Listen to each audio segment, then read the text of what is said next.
Salut à tous! Aujourd'hui, on va s'intéresser à une partie de notre biologie qui est, un peu cachée, mais absolument essentielle. C'est un peu comme si on avait tous un bouton détente secret à l'intérieur de nous, le système parasympathique. Pensez-y, on a déjà tous ressenti cette espèce de vague de calme qui nous envahit après une grosse frayeur, non? Ou cette relaxation super profonde après un bon repas. Ce sentiment de soulagement où tout revient à la normale. Mais d'où ça vient? Quelle est cette force invisible qui appuie sur le bouton Reset? C'est exactement ce qu'on va décortiquer ensemble. Alors, pour bien comprendre, il faut imaginer notre corps avec deux pilotes automatiques. C'est le système nerveux autonome. D'un côté, on a le système sympathique. Lui, c'est le manager de crise, celui qui nous met en mode combat ou fuite. Il est là pour l'action, le stress, la performance, un vrai shot d'adrénaline. Et de l'autre côté, on a son binôme, le système parasympathique. Lui, c'est le manager de la maintenance. Sa devise, c'est repos et digestion. Il est là pour la récupération, la réparation. Ils sont opposés, oui, mais ils travaillent main dans la main. Allez, on va faire un gros plan sur ce fameux manager de la maintenance. On part en exploration pour voir à quoi ressemble ce grand réseau du calme. Et là, déjà, première surprise, son architecture est assez spéciale. Vous voyez le système sympathique, le manager de crise, il est bien centralisé au milieu du dos. Logique. Mais le parasympathique, lui, il part des deux bouts, du tronc cérébral tout en haut et de la moelle sacrée tout en bas. Ça veut dire que ces messages doivent faire un très long voyage pour arriver à destination. On peut imaginer ça comme un appel téléphonique longue distance. Le signal part du cerveau ou du bas de la colonne, il emprunte une sorte d'autoroute nerveuse géante et il arrive directement à la porte de l'organe pour lui dire « Ok, c'est bon, on se calme, mission détente activée ». Et ce message, comment il est transmis? Avec une seule molécule. Elle s'appelle l'acétylcholine. C'est simple, pour le stress, le système sympathique utilise l'adrénaline. Pour le calme, le parasympathique, lui, il n'utilise que ça, l'acétylcholine. C'est littéralement la molécule de la zénitude, le messager chimique du calme. Bon, maintenant qu'on a posé les bases, il est temps de vous présenter la star du show, le véritable super-héros de notre histoire.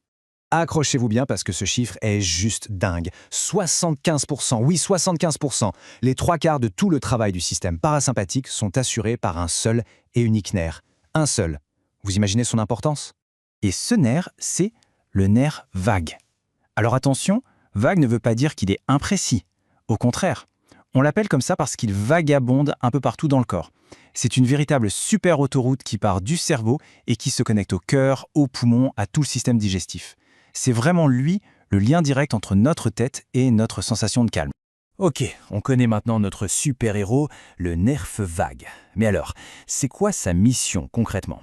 En fait, c'est très simple. Ça tient en trois mots, repos et digestion. Voyons ça en détail. Quand il est aux commandes, qu'est-ce qui se passe? D'abord, le cœur ralentit. Il bat moins vite pour conserver de l'énergie. Les pupilles, elles, se resserrent, ce qui est super utile pour se concentrer sur un livre par exemple. Pendant ce temps, tout le système digestif se met en marche pour bien absorber les nutriments. La respiration, elle, redevient plus lente, plus profonde. Bref, le corps tout entier passe en mode maintenance pour recharger les batteries. Mais attention, le point le plus important, c'est que ces deux systèmes ne sont jamais vraiment seuls. Il ne faut pas les voir comme des interrupteurs on-off. C'est plutôt une danse permanente, un jeu d'équilibre constant qu'on appelle l'homéostasie. Le but, maintenir le corps stable, tout simplement. Allez, petite muse en situation. Imaginez la scène, on est tranquillement à table en train de savourer un bon repas, c'est le système parasympathique qui a la main, on se sent bien, détendu, peut-être même un peu fatigué après avoir bien mangé, toute l'énergie est concentrée sur la digestion. Et là, tout à coup, bam! Un bruit énorme. En moins d'une seconde, c'est le grand basculement. Le système sympathique prend le contrôle. Fini la digestion, il coupe tout. Le sang est redirigé vers les muscles, le cœur s'emballe, le corps est prêt à réagir, à fuir. La maintenance est en pause, place à l'urgence. Et cette image résume tout en fait. Notre système nerveux autonome, c'est une danse invisible.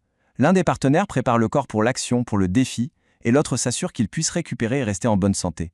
Ce n'est pas un combat, c'est un duo, et les deux sont absolument vitaux.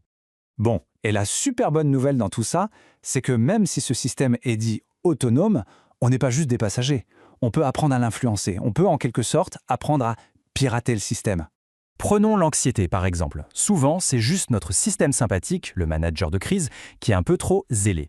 Mais on peut consciemment donner un petit coup de pouce à son partenaire, le manager du calme. Et comment on fait ça? Via notre super-héros, le nerf vague. L'outil le plus simple, le plus direct, c'est la respiration. Une respiration lente et profonde, ça vient directement stimuler ce nerf. Et lui, en retour, il envoie un message de calme à tout le corps.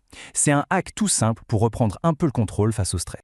Et voilà, notre exploration s'achève ici. Cette danse invisible entre l'action et la récupération, elle se joue en nous, à chaque instant. C'est vraiment la clé de notre bien-être. Le simple fait de savoir que ça existe et qu'on a un petit levier d'action dessus, c'est déjà énorme. Alors la vraie question à se poser, c'est, maintenant qu'on sait ça, comment peut-on au quotidien mieux écouter son corps et respecter ses besoins, que ce soit pour l'action ou pour le repos? C'est une réflexion qui mérite d'être menée. Merci d'avoir suivi cet éclairage.